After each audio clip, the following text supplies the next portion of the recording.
இந்திய பொருளாதார சீர்திருத்தங்களின் சிற்பி என போற்றப்பட்ட 2 முறை பிரதமராக இருந்த மன்மோகன் சிங்கின் வரலாற்றை நினைவு கூறுகிறது இந்த தொகுப்பு. மென்மையான புத்திசாலித்தனமான செயலால் இந்திய அரசியலில் தனக்கென தனியிடம் பிடித்தவர் மன்மோகன் சிங். 1932 செப்டம்பர் 26 பிரிட்டிஷ் இந்தியாவில் இப்போது பாகிஸ்தானின் பஞ்சாபின் கா எனும் கிராமத்தில் பிறந்தவர். இந்திய பிரிவினையின் போது பாகிஸ்தானிலிருந்து இடம்பெயர்ந்தது அவரது குடும்பம். மண்ணெண்ணெய் விளக்கில் மங்கலான வெளிச்சத்தில் படித்தவர் பின்னாளில் இந்திய பொருளாதாரம் பிரகாசிக்க தன்னையே தீக்குச்சியாக்கியவர். பொருளாதாரத்தில் அவரது அறிவு தேடல் எத்தனை வலிமையானது என்பதற்கு அவரது கல்வியே சான்று.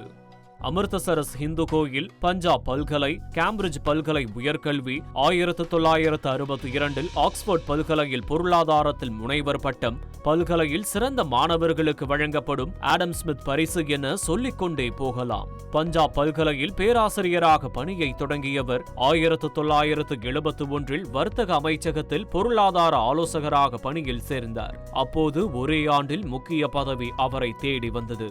1972 நிதியமைச்சக தலைமை பொருளாதார ஆலோசகர், 1982 முதல் 1985 வரையில் இந்திய ரிசர்வ் வங்கியின் ஆளுநர், 1985 முதல் 1987 வரையில் திட்ட கமிஷனின் துணைத் தலைவர் என இந்திய அரசு பணிகளில் முக்கிய பதவிகளை வகித்தவர். 1991 நரசிம்மராவ் தலைமையில் ஆட்சி அமைந்த போது பெரும் பொருளாதார நெருக்கடியில் சிக்கியிருந்தது இந்தியா. இந்திய பொருளாதாரத்தை மீட்டெடுக்க பொருளாதாரத்தில் நிபுணத்துவம் பெற்றவரால் தான் முடியும் என முடிவெடுத்த நரசிம்மராவ் மன்மோகன் சிங்கை நிதியமைச்சராக்கினார். 1991 அக்டோபர் 1 முதல் முறையாக அசாமிலிருந்து மாநிலங்களவை உறுப்பினரானார். நிதியமைச்சராக தாராளமயமாக்கல், உலகமயமாக்கல் கொள்கைகளை அமல்படுத்தி அதிரடி காட்டியவர் மன்மோகன் சிங். புதிய தொழில் உருவாக்கம், நடுத்தர வர்த்தகர்கள் கைகளில் வருமானம், ஏற்றுமதி இறக்குமதி விதிகள் தளர்வு, வணிகம் செய்வதற்கு எளிமையான சூழல் உருவாக்கம், தொழில் முனைவோர் அதிகரிப்பு என நாட்டை திவால் நிலையிலிருந்து மீட்டவர் மன்மோகன் சிங்.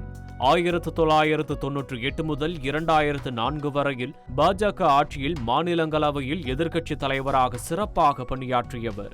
2004 காங்கிரஸ் கூட்டணி ஆட்சியில் யாரும் எதிர்பாராத வகையில் பிரதமரானார் மன்மோகன் சிங். அப்போது இந்த பதவிக்கு இவர் சரியானவர் இல்லை என்று அப்போது எழுந்த விமர்சனங்களை தனது செயல்திறனால் மாற்றிக் காட்டினார்.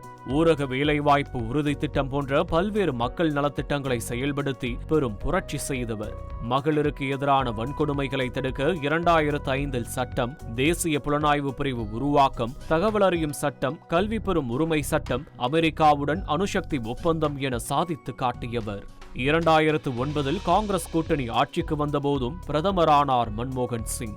அவரது 2வது பதவிக்காலம் பல ஊழல்கள் மற்றும் பல அமைச்சர்கள் மீது பரவலான ஊழல் குற்றச்சாட்டுகளால் சிதைக்கப்பட்டது. எப்போதும் எளிமையாய் பேசி ஆரோக்கியமான விமர்சனங்களால் எதிர்க்கட்சிகளின் நன்மதிப்பையும் பெற்றவர்.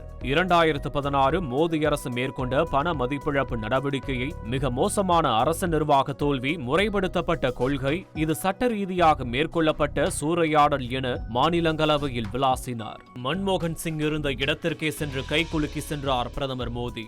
1987 பத்ம விபூஷன் விருது உட்பட தேசிய மற்றும் சர்வதேச விருதுகள் பலவற்றை பெற்றவர் மன்மோகன் சிங். 33 ஆண்டுகளாக மாநிலங்களவையில் எம்பியாக இருந்தவர் ஏப்ரலில் ஓய்வு பெற்றார்.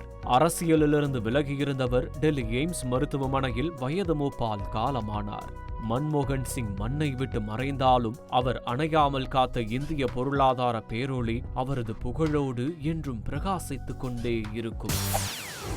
செய்திகளை உடனுக்குடன் தெரிந்து கொள்ள உடனே சப்ஸ்கிரைப் பண்ணுங்க.